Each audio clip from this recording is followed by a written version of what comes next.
अब लगता है कुछ चेतनता आ गई है। और मैया वो एक कृपा करना, थोड़ा थोड़ा आगे की सकाओ, क्योंकि आपकी संख्या बहुत ज्यादा है। हाँ, आप सब लोग ना हो महाराज तो धर्म कर्म सब बंद। बोलो राधे राधे। आप ही की संख्या है जो यहाँ कर्म सन शोभा बन रही है, बाकी भैया तो गिने चुने हैं। थोड़ी थोड़ी कृपा करके थोड़ा थोड़ा आगे आ जाओ, ताकि सबको बैठने का स्थान प्राप्त हो जाए। बड़ी कृपा है आप सबकी भाई। बोलो राधे राधे। आप सबने तो नाक कटा दी, महिलाओं की संख्या देख लो, आधे भी ना पहुंचो महाराज। बोलो राधे राधे। तो बड़ी सुखदेव बाबा कहते राजन, इस प्रकार भगवान का ध्यान करना चाहिए। और माया का स्वरूप समझाया चतुश्लोकी भागवत के माध्यम से। भगवान जब सृष्टि में करने में सामर्थ्य नहीं हुए तो भगवान प्रकट हुए। भगवान ने माया का स्वरूप समझाया कि जो नहीं है उसे दिखाती है, जो है उसे छुपाती है। इसी का नाम माया है। जो भासे वही तो माया है। मिथ्या का भान होना यही माया का स्वरूप है। मैं और मोर तुरत माया, जय बस कीने जीव निकाया। भगवान ने कहा ना, ब्रह्मा जी अहमे वासवाग्रे नान्य सत्य सत्पथम। सबसे पहले मैं था, मेरे अलावा न सूक्ष्म था, न स्थूल था, न कार्य था, न कारण था, न सत था, न असत था। जो कुछ थे हम ही हम थे। हमने सोचा हम अकेले कब तक रहेंगे, तो एक को हम बहुश्यामा, मैं ही अनेक बन करके प्रकट हो गया हूँ। तुम ब्रह्मा भी मेरी ही सृष्टि हो। बोलो राधे राधे। अब आगे तुम सृष्टि विस्तार बढ़ाओ। सृष्टि विस्तार की पूरी प्रक्रिया समझाई। और इस तरह से कहते हैं राजन, एक दिन ब्रह्मा जी ने भगवान नारायण के नाभि कमल से जब जन्म हुआ तो भगवान के आदेशानुसार ब्रह्मा जी ने सबसे पहले 4 बच्चों को जन्म दिया, जिनके नाम सनक, सनंदन, सनातन, सनत कुमार। बड़े ध्यान से सुनना भैया। चारों से कहा बेटा तुम सृष्टि करो। चारों ने हाथ जोड़ लिए, पिताजी हम सृष्टि के झंझट में ना पड़ेंगे। अच्छा, हम हरि का भजन करेंगे। तो ब्रह्मा जी को क्रोध आ गया कि बच्चों ने मेरी बात नहीं मानी। तो ब्रह्मा जी का क्रोध ही वृत्ति वेदन करके निकला, जो भगवान रुद्र के रूप में प्रकट हो गया। बोल शंकर भगवान की जय। ब्रह्मा जी ने कहा बेटा शंकर तू भी सृष्टि कर। तो अपने समान बाबा शंकर शिव जी ने सृष्टि करना प्रारंभ कर दिया। डाकनी शाकनी भूत पैसाच बेताल मारीगण भगवान ने काका पैदा कर दिया। ब्रह्मा जी लौट के देखे, बोले बेटा रुद्राणाम रुद्र सृष्टाणाम समन्तात ग्रस्ताम जगत। अरे तेरी पूरी सृष्टि मेरे पूरे जगत को ग्रसित कर लेगी, सब खा जाएगी। भैया ऐसी खतरनाक सृष्टि मुझे न करवानी, बेटा तू प्रेम से पधार। तो क्या करूं? बोले तब आतिष्ठ भद्रम ते सर्वभूत सुखावह। सबके कल्याण के लिए तुम तप करो।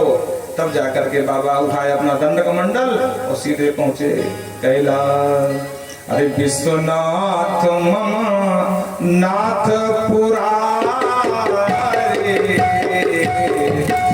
विश्वनाथ मम नाथ पुरारे, त्रिभुवन महिमा विदित तुम्हारे, त्रिभुवन महिमा विदित तुम्हारे। विश्वनाथ पहुँचे कैलास, विश्वनाथ पहुँचे। बाबा कैलाश पहुंच गए महाराज, भजन करने लगे। इस बार ब्रह्मा जी ने सृष्टि के लिए 10 ऋषियों को पैदा किया। मारीची, अत्रि, अंगिरा, पुलस्त, पुलह, क्रतु, भृगु, वशिष्ठ, दक्ष और 10वें पुत्र नारद जी को प्रकट किया। यह ब्रह्मा जी की सब मानसी सृष्टि है, मन से। स्तन से धर्म को, वक्षस्थल से और पृष्ठभाग से अधर्म को उत्पन्न किया महाराज। हृदय से काम को और भ्रूओं से वृत्ति से क्रोध को उत्पन्न किया। लोभ को अपने अधर से, बोलो राधे राधे, ओंठ से लोभ उत्पन्न हुआ है। ब्रह्मा जी ने छाया से बाबा करदम को,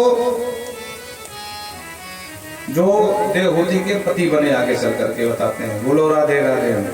और इस तरह अनेक अनेक मुख से वाणी सरस्वती को प्रकट किया। और दाहिने अंग से एक पुरुष को और बाएं अंग से एक महिला को उत्पन्न किया जिनके नाम मन और शत्रुपा भय महाराज। और इनसे कहा बेटा अब तुम मानवीय सृष्टि का विस्तार करो। यहीं से मानवीय सृष्टि का विस्तार हुआ है। मनु जी की 5 संतानें, 2 पुत्र और 3 बेटियां। प्रियव्रत उत्तानपाद ये 2 पुत्र हैं और आहुति देवहूति देवी प्रसूति ये कन्याएं हुई महाराज। कहते हैं राजन एक दिन सृष्टि के उपक्रम में मनु जी आए, भगवान से बोले प्रभु अब मैं सृष्टि कहां से करूं? क्यों? क्योंकि पृथ्वी को एक दैत्य उठा करके लोक पाताल में ले गया।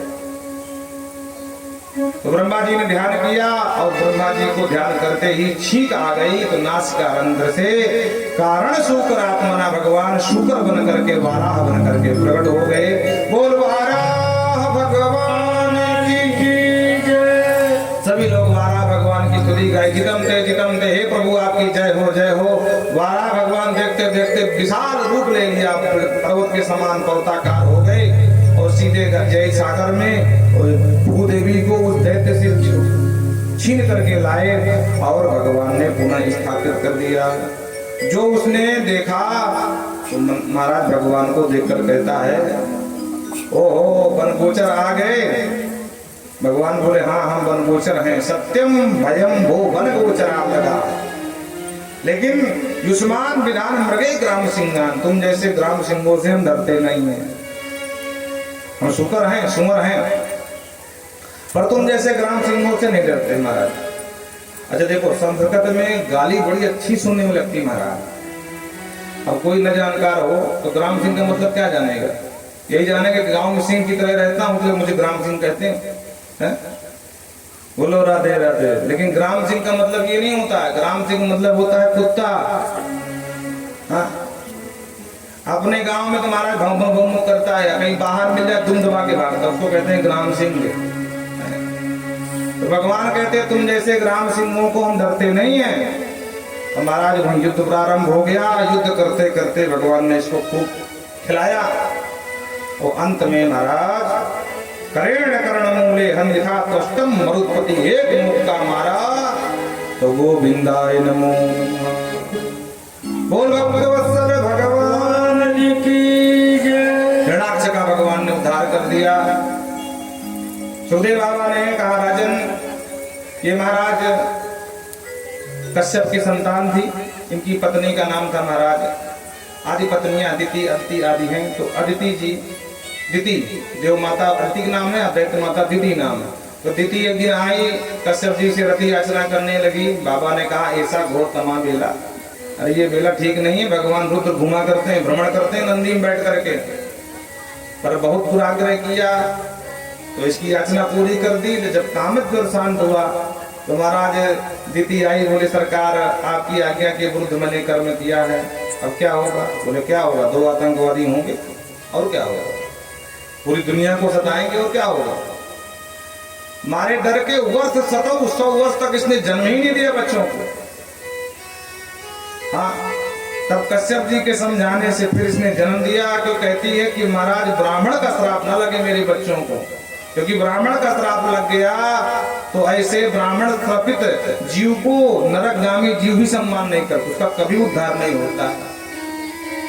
तब कश्यप जी ने भगवान की याचना करी। भगवान ने वचन दिया कि देवी ब्राह्मण का श्राप नहीं लगेगा, तुम चिंता मत करो, हम ही तुम्हारे बच्चों को मारने के लिए अवतार लेंगे। तब इसने 100 वर्ष के बाद दोनों बच्चों को जन्म दिया और जन्म के साथ महाभट हो गए महाराज। मुकुट लहराओ में आसमान छू जाए, इतने बड़े लंबे चौड़े। तो छोटा भैया था, इसका नाम हिरणाक्ष था। ये सबसे पहले देवपुर में गया तो वहां देवता भाग गए, देख करके अट्टहास किया। जो अंत में वरुण को पकड़ लिया। वरुण ने कहा भैया भगवान बचावे इस दुष्ट से, और वरुण भाग गया। तब अंत में इसने पृथ्वी का हरण कर लिया। भगवान ने वाराह रूप लेकर के इसका भी मरण कर दिया। इसके मारने के बाद इसका बड़ा भैया जो हिरण्याकश्यपु नाम से जाना गया वो कट्टर दुश्मन बन गया भगवान का। और भाई के मृत्यु के पश्चात ब्रह्मा जी की उपासना के लिए चला गया मद्राचल पर्वत। बोलो राधे राधे। मनु जी की संतानों की पूरी कथा सुनाई और कहते हैं मनु जी की जो 3 बिटियां हैं उनमें से जो देव होती हैं जो कर्दम को ब्याही गई, सबसे पहले उनका प्रसंग सुनाया। बोल वृंदावन में हरिलाल की जय। एक दिन की बात, मनु ने जब विवाह किया तो भगवान की आज्ञा से विवाह किए थे कर्दम बाबा। कर्दम ने कहा देखो मनु, एक संतान होते हुए हम बाबा बन जाएंगे, पुनः विवाह तो कर लेंगे। तो ब्रह्मा जी ने कहा हाँ ठीक है, ठीक तुम विवाह तो करो भाई, सृष्टि विस्तार बढ़े, क्योंकि ब्रह्मा जी यही चाहते थे सृष्टि विस्तार बढ़े। तो विवाह कर लिया। विवाह करने के बाद बाबा कर्दम चले गए समाधि में, पर देव होती महाराज बाबा की सेवा में बैठी रही, न खाया न पिया न नहाया न धोया, कुछ नहीं किया, क्योंकि पता नहीं महाराज की समाधि कब खुल जाए, वो कब क्या मान बैठे। अगर मैं यहाँ उपस्थित नहीं रही तो ये पातिव्रत धर्म का मेरा अनादर हो जाएगा। लाग समाधि अखंड अपारा। और वो एक दिन वो शुभ समय आ गया कि बाबा की समाधि खुल गई महाराज। जो बाबा की समाधि खुली, देवी देवहूति ने तुरंत जल दिया, महाराज जल ग्रहण करें। तो तबाक से पूछ लिया, देवी तुम कौन हो, जंगल में क्या कर रही हो? बोलो राधे राधे। देवहूति को तो होश उड़ गए, वाह प्रभु, विवाह करके समाधि में गए, समाधि के बाद लौटे तो महाराज ये भूल ही गए कि मैं कौन हूं। धीरे से विनय पूर्वक कहा सरकार जरा याद करो, हमारा तुम्हारा कभी ब्याह भी हुआ था, आज पूछ रहे कि हम कौन हैं। तब दिमाग में जोर डाला, बोले ओ याद आया, अरे देवी तुम मनुपुत्री देवहूति हो, तुष्टो हम आद्य तो मानवी मान दाया। हे मनुपुत्री आज मैं बहुत तुष्ट हूँ, प्रसन्न हूँ, मांग क्या मांगती है? देवी जिसको भी ससुराल में सुख पूर्वक रहना हो, सास और ससुर और देवर ननद का प्रेम पाना हो, पति का प्रेम पाना हो, उसको कुछ सूत्र याद कर लेने चाहिए। अगर इन सूत्रों के हिसाब से वो जीवन यापन करेगी तो कभी भी ससुराल में दुख नहीं पाएगी। और उस सारे सूत्र तुम पे विद्यमान है देवी। कौन कौन से सूत्र हैं? विसृज्य कामम दम्भम च द्वेषम लोभम अघम मदम। हाँ, जिसे भी ससुराल का सुख पाना हो तो सबसे पहले अपनी कामनाओं को त्याग देना चाहिए। हाँ, अब तेरे हवाले मुरलिया वाले। बोलो राधे राधे। कभी माताओं का स्वभाव होता है, दूसरे के कारण फूल देखे ओ सुई धागा है, बड़े अच्छे लग रहे हैं, तो कथा से सीधे गई, बोले सुनो तुम्हारा कुछ हो या ना हमसे मतलब ही, हमको फूल धागा बनवाने है बस। अब उसके बाद व्यवस्था नहीं बेचारे का, तो क्या करेगा? तो ये हो ही नहीं सकता कि झगड़ा ना हो जाए महाराज। और वो झगड़ा कहां तक बढ़ जाए, कोर्ट तक पहुंच जाए, भगवान ही मालिक है आजकल तो। हाँ, क्योंकि हमारे अंदर धैर्य नाम की चीज ही नहीं है। रात दिन रामायण बांचते हैं, धीरज धर्म मित्रों नारी, धीरज धर्म मित्रों नारी, धीरज धर्म मित्रों नारी, पर धीरज के नाम पर कुछ नहीं है क्या किसी के पास? सिर्फ गा रहे हैं। हाँ हाँ, गाने से कुछ नहीं होता। तो अगर ससुराल में सुख रहना चाहते हो या चाहती हो तो कामनाओं को त्याग दो। ये नहीं कि 1 महीना नहीं हुआ 2 साड़ी लेके आए, बोले हमको जाना, हमारे भतीजा हुआ है तो 5 साड़ी और लेके आओ, विकल बहन की शादी 1 10 और ले आओ महाराज। एक संत कहते हैं कि बेचारा ये जो पति है ये बड़ा दीनहीन है, एक बार मांग क्या भर देता है, पूरी जिंदगी मांगे नहीं भर पाता है। बोलो राधे राधे।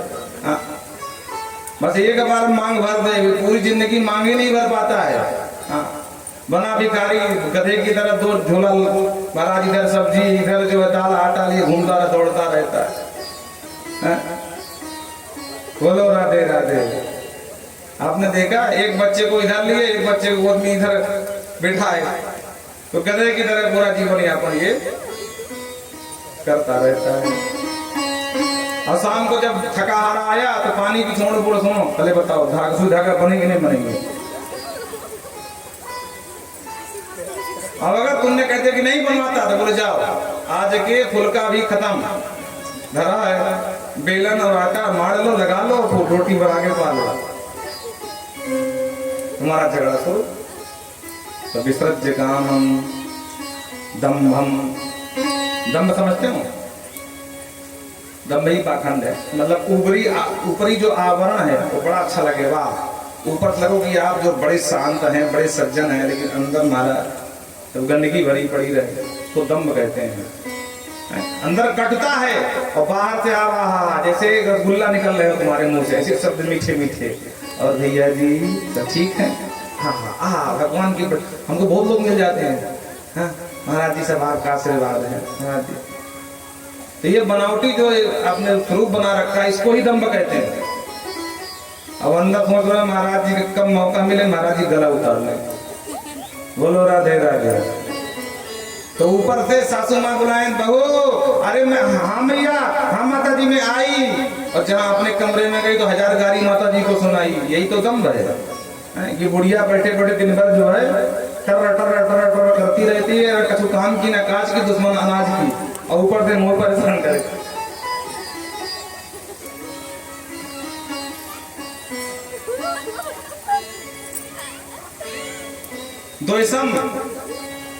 द्वेष नहीं करना चाहिए ससुराल वालों से। अगर द्वेष करोगे तो कभी सुखी नहीं रह पाओगे, क्योंकि द्वेष जब आता है ना तो धीरे धीरे वो द्वेष अंदर ही नहीं रह पाता, बाहर भी आ जाता है और वो वाणी में आ जाता है। और जब वाणी में आता है तब महाराज भी वाक युद्ध होता है। और जब वाक युद्ध होता है वाणी के द्वारा तो धीरे धीरे लोग जो है बहू और सास गाली गलौज करने लगते हैं। हमने खूब सुना है, एक दूसरे को गाली देने लगते हैं। अच्छा देखो संस्कृत में गाली का नाम है दुरक्ति। एक दो वापस मिलकर के उत्तर में 2 आती हैं। अगर एक गाली दो तो सामने वाला 2 तुमको देगा, इसी का नाम है दुरक्ति। इनका रोकने का कोई उपाय है नहीं है, बस एक ही उपाय है कि आप शांत हो जाओ तो अपने आप दुरक्ति शांत हो जाएगी। बोलो राधे राधे। तो द्वेष नहीं करना चाहिए, लोभ तो बिल्कुल ना करना चाहिए। कि बड़ी मुश्किल से मनाए पति देव ने एक जो है आपको सुंदर सा हार बनवा दिया 1 लाख का, और आपने कहा सुनो अब हार ही हार है, हार के साथ का सेट जो आता है महाराज कानों का, तो वो अलग से झुमकी पहननी पड़ती है। वही सेट चला नया दिया इनका, वही बनवाओ। बोले वाह अभी हार बनवाए अब कान का बनवाओ उसी सेट का। तो ये हो ही नहीं सकता झगड़ा ना हो जाए। लोभम अधम मदम, मद माने घमंड। जानते हो मैं किसकी बेटी हूँ? हाँ मेरे पिताजी कितने बड़े आदमी हैं, लंबरदार है तुम हमारा पूरे गांव के। तो लंबरदार तुम्हारे पिता होंगे, तो लंबरदार यहाँ के छोड़ के, अगर लंबरदार तो लंबरदार क्या छोड़ते थे? आपके पिता क्या है उससे कोई मतलब नहीं है, लेकिन आप क्या हो वो देखो। बोलो राधे राधे। अगर आपके पिता इतना ही होते तो आप क्या छोड़ जाते? इसलिए कभी भी दंभ पाखंड और ये मद लोभ सब नहीं करना चाहिए अगर ससुराल का सुख पाना है। आलस बिल्कुल न करे, नित्यम तेजी ज्ञान से मस्तोत से, नित्य आलस छोड़ करके। उसका मतलब ये नहीं कि जब विवाह हुआ तो बिटिया गई तो बिटिया को सिखाती ही माता है, बिटिया जल्दी उठना, 8 बजे तक सोती न रहना तो 12 तक। हाँ? तो बेचारी वो 3 बजे जगने लगी। महाराज महीना तो मैंने चलता है क्रम, ये धीरे धीरे समय बढ़ता है, 3 से 3:30, 4, 4:15, फिर 4:30, फिर 5, और एक समय आता कि महाराज 8 बजे नींदें नहीं खुलती। नियम वो पालो जो हमेशा निभा सको। कोई जरूरी नहीं कि 3 बजे जगने की। और बाद में सास कर देखा जब आई थी 3 बजे जगती थी, महाराज 3 बजे, आज 8 बजे जगती है। तो भैया काहे वो काम करो, पहले से ही 5:30 जगो, 6 जगो, और धीरे धीरे 6 को 6:30 कर लो, लेकिन साधना करोगे। ये काम जिसको ससुराल का प्रेम पाना हो, ससुराल वालों की स्नेह पाना हो, तो ये काम नहीं करने चाहिए। देवी ये तुमने कोई अवगुण नहीं है, इसलिए हम बहुत खुश हैं। मांग क्या मांगती है? देवोगी ने कहा सरकार हमें कुछ नहीं चाहिए, बस अब गृहस्थ बने हैं तो पूरे गृहस्थ हो जाए, कम से कम एक बेटा तो हो जाए। ओहो देवी तुमने खूब याद दिलाया। जब मैं भगवान की तपस्या कर रहा था, भगवान दर्शन दिए, भगवान बोले करदम अगर तुम ब्याह करो तो हम तुम्हारे बेटा बनेंगे। तो तुमने खूब याद दिलाया, अरे तू भगवान की जननी बनने वाली है, चल।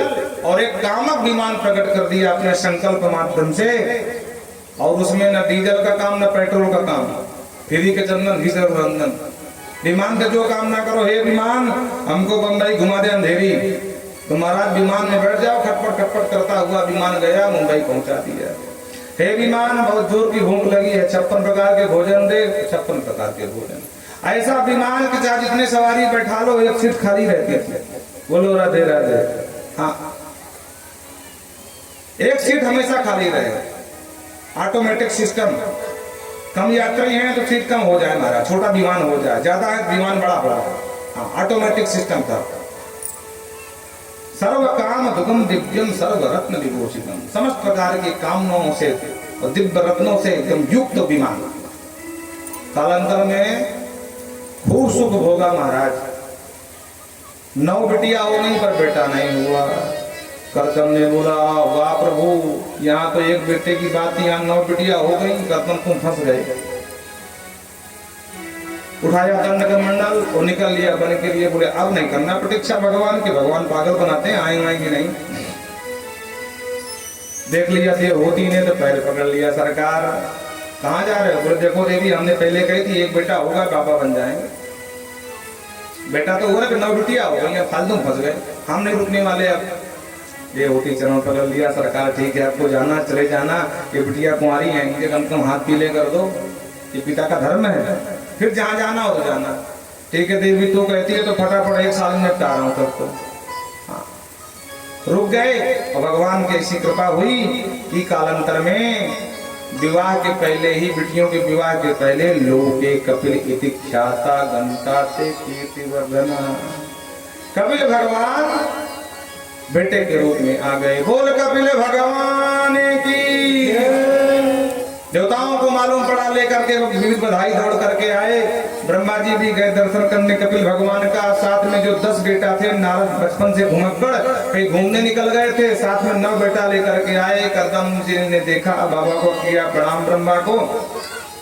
बोले पितामह तुम्हारे पास 9 बेटा और मेरे घर में 9 बिटिया, तो प्रभु एक कृपा कर लो, मुझे भी भार से मुक्त कर दो। ये बिटिया अपने तुमको मैं दान कर रहा हूँ, कन्यादान, आप प्रेम से बहू बना के ले जाओ। ब्रह्मा जी वैसे भी सृष्टि बढ़ाने के चक्कर में थे। ब्रह्मा जी ने पट्ट से हाँ कर दिया और इस तरह 9 मंडप बना करके 9 बिटिया, मरीचय कलाप्रादात अनुसुईया अथात्रय, कला देवी महर्षि मरीच को दी गई, अनसुईया अत्रि को दी गई, श्रद्धा आंगिरस को दी गई और महाराज अक्षपुरस को दी गई। इस प्रकार से हबीबी आदि जो बिटिया थी 9 ऋषियों को ब्याही गई नारद जी को छोड़ करके। बोलो राधे राधे। करदम ने कहा देखो देवी, बेटे का बेटा हो गया, बिटिया अपने ससुराल को गई। करदम मुख उठाए दंड कमंडल और सीधे निकल गए तपस्या करने के लिए। आहा, यहाँ से भाग्य से लगा। बोल वृंदावन बिहारी लाल की जय।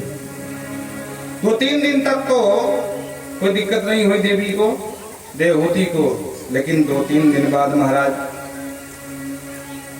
अच्छा माताओं का स्वभाव होता है, इनको चाहे 2 रोटी कम मिले पर कम से कम मन बहलाने के लिए कोई पड़ोसन मिल जाए जो दरबार करने के लिए, हाँ कान में मुंह जोड़ करके बताने वाली, हे बहू जानती है तेरी सास मेरे घर आई थी, हाँ ना तुझे क्या क्या कहा, मैं क्या बताऊं। और यही सुनने से महाराज इनको बिल्कुल चेतनता आ जाती है। हाँ, रोटी कम मिले पर ये दुनिया की ग्राम कथा कहते हैं इसको, गांव की पंचायत शुद्ध हिंदी में बोलते हैं, ये जरूरी मिलना। तो 2-3 दिन तक तो कोई बात करने वाला था नहीं, बिटिया अपने ससुराल गई। अब करदम जी वन को चले गए तो माता जी अकेले, और माता जी बेचारी परेशान रहने लगी। अब क्या करूं? तो जब नहीं रहा गया तो एकांत में आकर के बाबा महाराज करदम से कहती हैं, निर्विन्नाम नित्यराम भूमन न सद इंद्रिय तर्षणा येन संभाव्यमानेन प्रपन्नाधम तम प्रभो प्रपन्नाधम तम प्रभो निर्विन्नाम नितराम भौमन असत इंद्रिय दर्शनाद। हे प्रभु, जब ब्रह्मा जी आए तो उन्होंने कहा कि साक्षात तेरा पुत्र साक्षात ब्रह्म का ही अवतार है, इसलिए मैं पुत्र को ब्रह्म मान करके मैं पूछ रही हूँ कि जितना सुख मैंने भोगा है शायद इतने सुख की कल्पना संसार की दूसरी कोई महिला कर सके। हे प्रभु, मैं मायके में रही महाराज मनु की सबसे लाडली बेटी बनकर के देवहूति रही, ससुराल आई तो करदम जैसा योगी पति के रूप में मिल गया, तो कामक जैसे विमान में विषय भोगों को भोगवाया, दामाद मिले तो वशिष्ठ अत्रि जैसे, पुलस्त पुलह क्रतु जैसे मिल गए महाराज। हाँ, और बिटिया भी हुई तो अरुंधति और अनसुईया जैसी हो गई। अब बेटा बहुत साक्षात भगवान ही मेरे गर्भ से बेटा बन के आया है। अब तुम ही बताओ, क्या दूसरी महिला कभी इतना सुख भोग सकती है? लेकिन फिर भी मैं अभी तक मुझे शांति को प्राप्त नहीं हुई है। मेरी इंद्रियां इतना अशांत क्यों हैं, प्यासी क्यों हैं? हे प्रभु, मैं तुम्हारी शरण में हूं। तम त्वागताहं शरणं शरण्यं, तम त्वागताहं शरणं शरण्यं, तम त्वागताहं सव्रत संसार करो कुठार,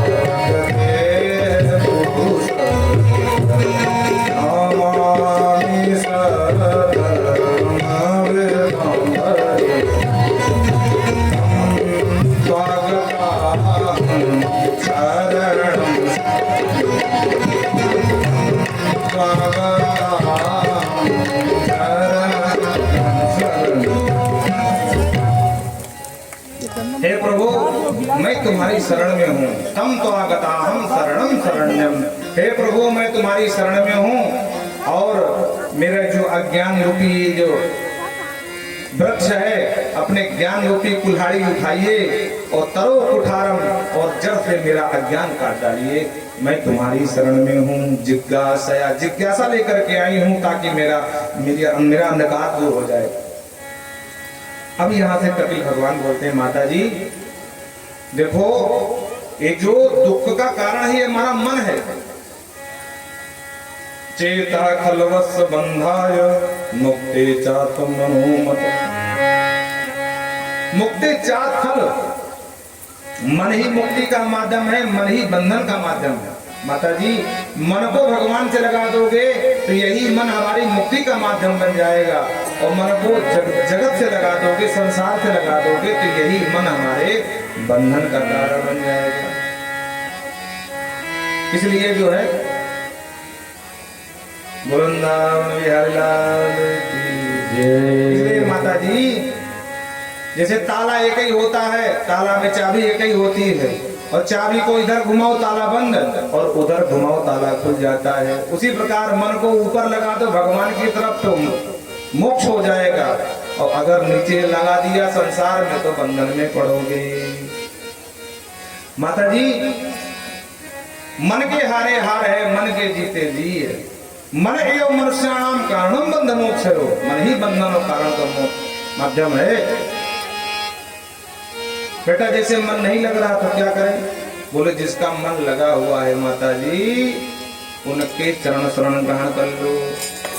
अच्छा बेटा, किनका लगा होता है? बोले उनको समाज में महात्मा संत के नाम से जानते हैं, और माता जी सिर्फ कपड़ा रंगाए हो उनको महात्मा मान लेना ये गलत है, बेईमानी है। हाँ, क्योंकि बाबा बन के ब्राह्मण भी आया था यति का भेष लेकर के, पर काम क्या किया? बोलो राधे राधे। तो बड़े बड़े आतंकवादी साधु बनकर के भारत में घुस जाते हैं महाराज, एक ही सताली छुपा करके पेट में। तो सिर्फ कपड़ा रंगाए हो, तिलक लगाए हो, उसको ही संत मान लेना ये बेईमानी होगी। तो बेटा कैसे पहचानो? तो बोले कुछ लक्षण है संत के। क्या? बोले तितिक्षवः कारुणिकाः सुहृदः सर्वदेहिनां अजात शत्रवः शान्ता साधवः साधुभूषणः। तेज में बजा रहे हैं, बजाओ, भैरव लगा तितिक्षवः। संत जो होते हैं ना बड़े तितिक्षु होते हैं। तितिक्षु को मतलब जानते हो क्या होता है? द्वंद रहता है, माला पहना दो तो कोई हर्ष नहीं, धक्के मार दो कोई विषाद नहीं। बोलो राधे राधे। बाबा जी के पास चले गए तो वेलकम, अब बाबा जी से भाग गए, दूर चले गए तो टेंशन कम। बोलो राधे राधे। हर हाल में मस्त रहते हैं, तितिक्षु होते हैं, कारुणिकाः, करुणा से बहुत बड़े होते हैं। सुहृदः सर्वदेहिनां, सभी देहधारियों को सुहृद मानते हैं, अपना ही मानते हैं, है? जैसे ये शरीर में अलग अलग है, हाथ अलग है, पैर अलग है, दांत अलग है, जीभ अलग है, शीश अलग है, नाक अलग है, कान अलग है, पर सब मिला करके हम एक हैं, एक शरीर हैं। हमको पैर की भी आवश्यकता और हाथ की भी आवश्यकता है, हमको आंख की भी आवश्यकता, हमको कान की भी आवश्यकता है। कभी कभी आपने ध्यान दिया होगा, भोजन करते समय हमारे दांतों से जीभ कट जाती है? और आप भोजन करने बैठे, दांत कट गई, जीभ कट गई दांतों से, बोले कोई बोले क्या हुआ, अरे बोले जीभ कट गई। और कोई महाराज महाज्ञानी हो, बोले अरे राम राम, देखो ये कठोर हड्डी जैसे दांत कोमल कोमल जीभ को काटते हैं, ये बड़े अधर्मी है भाई। आप कहो कि भैया इससे पहले 5 बार कट चुकी, अरे राम राम, तब तो अत्याचार कर रहे हैं दांत, उठाओ हथौड़ा, मारो अपने दांतों को। अब कोई कितना आपको जोश दिलावे महाराज, पर किसी ने भी एक दांत टपकाएगा आज तक? कोई नहीं तक। जानते हैं क्योंकि जीभ भी हमारी है और दांत भी हमारे हैं। जीभ का दर्द तो भोग ही रहे हैं, अगर दांत टपका दिया जोश में आकर के तो उसका भी दर्द हमको ही भोगना पड़ेगा। तो निज प्रभु में देखें जगत कहीं सन करें विरोध, पूरे जगत को अपना ही हितैषी मानते हैं, अपना सुहृद मानते हैं, इसलिए किसी से विरोध नहीं करते हैं। सुहृदः सर्वदेहिनां अजात शत्रवः शान्ता, इसलिए वो अजात शत्रु होते हैं, उनका कोई शत्रु नहीं होता है संत का। हाँ, संत से कोई शत्रुता मान ले उसकी मूर्खता पर निर्भर है, पर संत कभी किसी से शत्रुता नहीं मानता। साधवः परम शांत होते हैं, शांताः, और साधवा भूषण, ये साधु के पहचान है, उनके आभूषण है, उनके चिन्ह है माता जी। बोलो राधे राधे।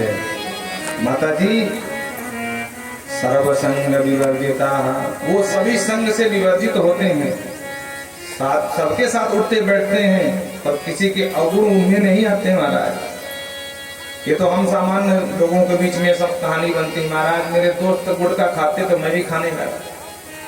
संत सबके बीच में रहते हैं, पर उनके अवगुण कभी ग्रहण नहीं करते हैं। समाज को मार्ग प्रदर्शक बन करके उनका जो है अंधकार मिटाते हैं, ज्ञान देते हैं, उनको संत कहते हैं।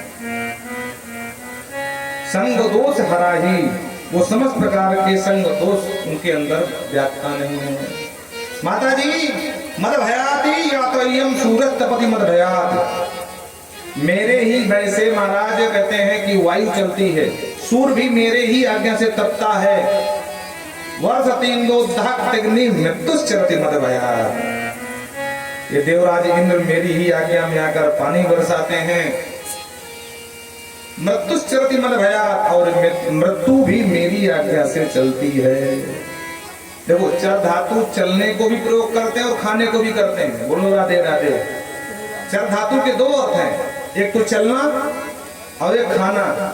चरईति चरईति मतलब चल रहा है, और चरईति चरईति मतलब खा रहा है। जैसे हम लोग कहते हैं ना गाय चर रही है, मतलब क्या है, गाय खा रही है, गाय चर रही है, भैंस चर रही है, बैल चर रहा है। तो चर धातु दोनों में उपयोग होती है, चलने के लिए भी और खाने के लिए। तो भगवान मानो कहना चाहते हूँ कि मृत्यु मेरी ही आज्ञा से खाती है। बोलो राधे राधे। क्योंकि जन्म होते ही जीव का जन्म होता है, उसी के साथ मृत्यु का भी जन्म हो जाता है। हाँ, सा खादती सा तिष्ठति, जहां वो बैठता मृत्यु उसी के साथ बैठी रहती है, जहां जहां जाता है मृत्यु उसी के साथ साथ जाती है। सा गच्छति साथ साथ जाती महाराज, और सा तिष्ठति, साथ में उठना, साथ में जगना, साथ में चलना, साथ में खाना, साथ में रहना। और तभी तो जहां इशारा हुआ सीधा यमराज का या धर्मराज का। देखो यमराज और धर्मराज अलग अलग नहीं है, ध्यान से समझ लेना। बोलो राधे राधे। ये दोनों एक हैं, लेकिन जो पुण्य आत्मा होने के लिए धर्मराज है, लेकिन जो पाप आत्मा होने के लिए यमराज है। बोलो राधे राधे। वो एक ही सत्ता है, 2 नहीं है। हाँ, धर्मराज को ही यमराज कहते हैं, यमराज को ही धर्मराज कहते हैं। पुण्यात्माओं के लिए वो ऊपर भेजते हैं, भूर भुआ स्वाहा महा जना सत्य लोक पर्यंत। और महाराज जो पुण्यात्मा नहीं, पाप आत्मा होने के लिए भी अतल वितल भगवान ने कितने तरातल तक हैं, और उसके बाद भी 99 करोड़ योजन की दूरी पर संयमनीपुरी है महाराज, जहाँ नरक की पूरी व्यवस्था है। नरक की अलग अलग कॉलोनियां हैं, अंधतामिस तामिस रौरव कुंभी पाक, भगवान जाने कितने नरक हैं। 28 नरक आगे बताएंगे कल। बोलो राधे राधे, कल कथा आने वाली है। तो उनको नीचे भेजते हैं। इसलिए एतावनाय लोकेस्मिन् पुंसां निहितो सयोगया। इस लोक में जन्म लेने का सबसे बड़ा कल्याण का साधन क्या है कि त्रिवेण भक्ति योगेन मनोमयी अर्पितम स्थिरम। तीव्र भक्ति, तीव्र भक्ति योग के माध्यम से अपने मन को हमें अर्पित कर दीजिए। मनम अर्पितम स्थिरम, पर मन ऐसा ना हो कि चंचलम मना कृष्णा। भगवान कहते हैं मुझे चंचल मन नहीं चाहिए, स्थिर मन चाहिए। और मन को स्थिर आपको ही करना, भगवान करने नहीं आने वाले। तो पहले मन को स्थिर करो, आसन प्राणायाम और ध्यान समाधि के माध्यम से जब स्थिर हो जाए, तब भगवान कहते निर्मल मन जन सो मही पावा। फिर भगवान को अपना मन दे दो। और भगवान कहते हैं जिस दिन तुमने हमको अपना मन दे दिया, पूरी जवाबदारी हमारी। बोलो राधे राधे। एक बार जो कहते प्रभु मैं तेरा, समस्त भूतों से अभय दे दूं, ये व्रत मेरा। चक्रदेव प्रपन्नाय तवास्मिति याचते। तो एक बार तो प्रपन्न होकर के कहते प्रभु हम तुम्हारे हैं, तो अभयम सर्वभूतेभ्यो ददामि एतद् व्रतम मम। समस्त भूत प्राणियों से मैं उसे अभय का दान दे देता हूँ। भूत प्राणी का मतलब जितने भी जीवात्मा हैं, भूत मतलब भूत न समझ लेना। बोलो राधे राधे। सभी से उसको मैं अभय दे देता हूँ। इसको कहते हैं कपिलाष्टाध्यायी। ये बहुत बड़ा अध्यात्म है। माता जी ने पूछा भक्त कितने प्रकार के होते हैं, तो भक्तों की श्रेणी गिनाई। माता जी जो पूरे संसार में भगवान को देखे वो तो नंबर 1 का भक्त होता है, लेकिन जो मंदिर में ही भक्त भगवान को देखता है वो सबसे निकृष्ट कोटि का होता है। मंदिर में भगवान को देखता है, ओम जय जगदीश हरे गाता है, और बीच में कुत्ता आ गया तो एक हाथ में आरती और एक हाथ में डंडा चलाता है। वो ऐसे गाता ओम जय जगदीश हरे, बहुत लोग देखा होगा। तो एक हाथ से आरती एक हाथ से टांग करता है, तो वो भक्त तो है लेकिन सबसे निकृष्ट कोटि का है। लेकिन जो मंदिर में भी भगवान को देखे, संत ब्राह्मणों में, गौ माता में, कन्या में भगवान को देखे, वो बीच वाला है, मध्यम कोटि का है। लेकिन जो पूरे विश्व में भगवान को देखे वो सबसे नंबर 1 का उत्तम भक्त कहलाता है। श्री राम मैं सब जगह जाने। और इससे भी एक उत्कृष्ट होता है कौन? बोले दीयमानम न गहनंती बिना मद पार सेवनम यथा। एक भक्त ऐसा भी होता है कि पूरे विश्व में भगवान को देखता है, मुझे देखता है, मेरी पूजा भी करता है, पर बदले में मुझे कुछ नहीं मांगता है कि प्रभु मुझे बहू के बेटा दे दो, कि दुकान बनवा दो, कि मकान बनवा दो, कुछ नहीं मांगता है। वो सिर्फ मेरी सेवा करता रहता है, मेरे चरणों की सेवा करता है। अब कहता प्रभु हमें कुछ नहीं चाहिए, बस आपका प्रेम चाहिए। हे मेरे ठाकुर आप मेरे ऊपर बस दया दृष्टि बनाए रखो, बाकी कुछ चाहिए ही नहीं आपसे। अगर मैं प्रकट होकर के कह दूं कि भैया कुछ तो मांग ले, कहता ना दीय मानम न ग्रहणंती, प्रभु आप बिल्कुल हाँ, मेरे देने पर भी वो नहीं ग्रहण करता है। हाँ? ऐसा भक्त मुझे इतना प्यारा है कि निरपेक्षम मुनिम शांतम निर्वैर समदर्शिनम, उसकी दृष्टि सम हो जाती है। निज प्रभुएं देखें जगत कहीं न करें विरोध, सबको एक समान दिखता है। अनुप्रजाम्य हम नित्यम पूरे उस भक्त के पीछे पीछे भगवान कहते हैं मैं दौड़ता हूँ, ताकि उसकी चरण धूलि से मैं अपने आप को अभिसिंचित कर सकूं। रेणु भी कहते हैं ऐसा भक्त मुझे बहुत प्यारा है।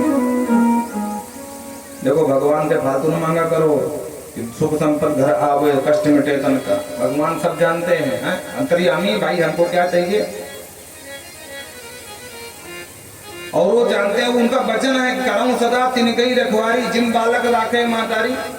ये माँ की जवाबदारी कि बेटे की बेटा मांगे, माँ को खुद ध्यान रखना चाहिए कि बेटे को कब भूख लगेगी। और जब बेटा बड़ा हो जाता है ना तो माँ भी एकदम निश्चिंत हो जाती है, अरे बड़ा हो गया, समझदार हो गया, खुद खा पी लेगा। हम बच्चे ही बने रहें तो माँ समान भगवान हमारी पूरी सुरक्षा करेंगे, पूरी जवाबदारी समझेंगे।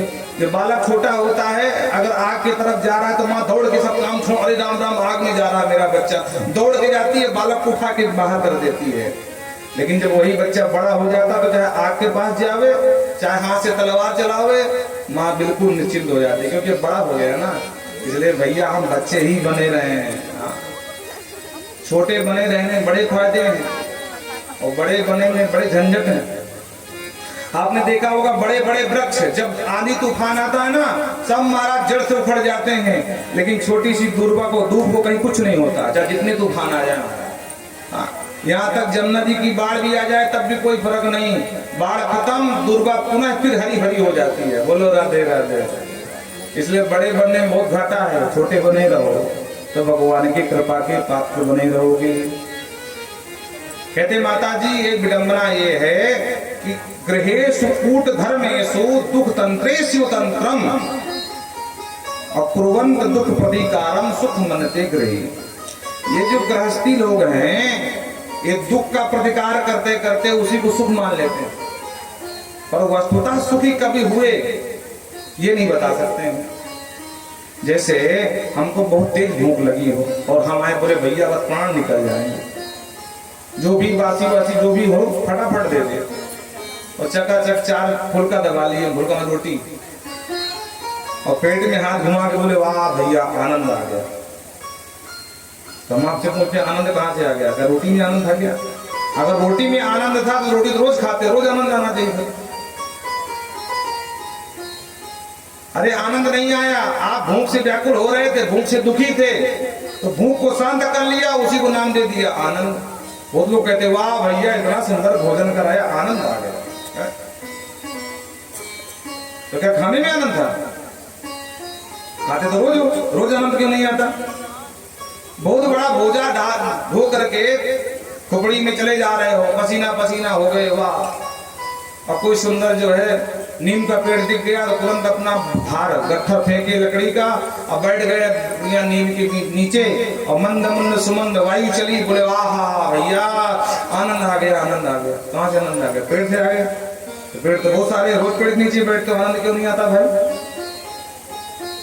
अरे सूर्य भगवान तपा रहे थे, गर्मी से मार पसीना पसीना हो रहे थे, सुंदर सुंदर छाया मिल गई, उसी को हमने दुख को हटा लिया, दुख का प्रतिकार कर लिया, सुखम मनते ग्रही, उसी को हम सुख का नाम दे देते हैं। वस्तुतः सुख यहाँ नहीं है, शाश्वतम दुख आलयम। गीता में कहते हैं संसार ही दुख का आलय है भाई, तो सुख कहाँ से आ जाएगा? उसी को हम लोग सुख मान लेते हैं। माता जी इस प्रकार से बहुत सुंदर उपदेश दिया। माता जी ने कहा बेटा तेरे पूरे उपदेश का अर्थ मैंने लगा लिया कि भले ही स्वपच जाति का हो, लेकिन अगर तेरा नाम उसके जीव में है तो वो श्रेष्ठ ब्राह्मण से अच्छा है, क्योंकि ब्राह्मण जाति का अपमान लिए बैठा रहेगा पर न अपना कल्याण कर पाएगा न अपने कुटुंब का कल्याण करा पाएगा। इसलिए जो तुम्हारा नाम जपे वही सबसे श्रेष्ठ है। तेपस तपस्ते जिह्वा सपनाया ब्रह्मानुचुर नाम गणन्ति। बोल भक्त वत्सल भगवान की। इस तरह से सुंदर उपदेश दिया और मन की व्यथा को शांत करने का साधन बता दिया। अरे अगर श्यामा जो ना होती, आप सब लोग थोड़े आलसी हो गए हो, और भजन गाते हैं फिर आगे बढ़ेंगे। थोड़ा आप लोग हल्का हल्का हो, आगे आ जाओ।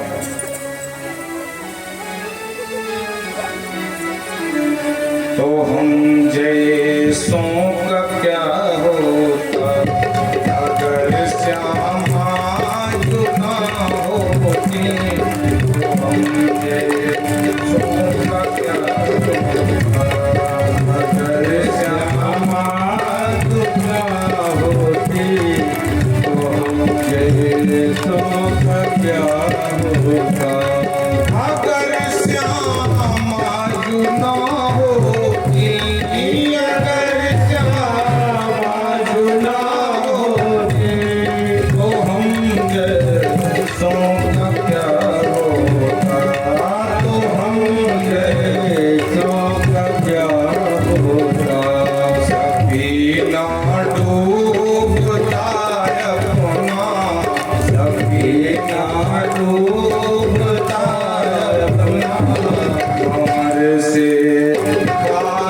होता सभी जानो बताए अपना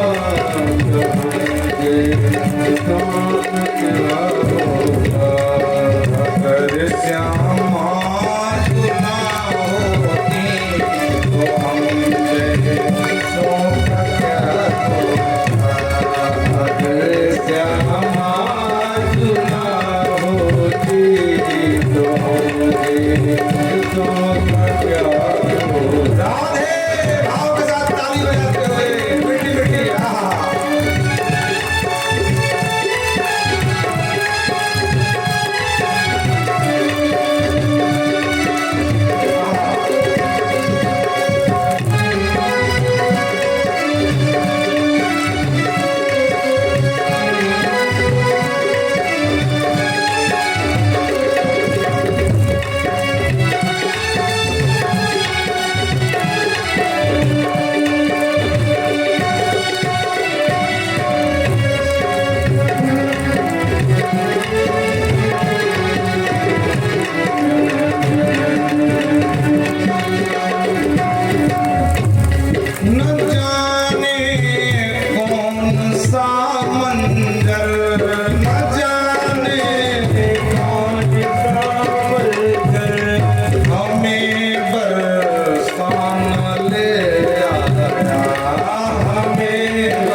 Yeah.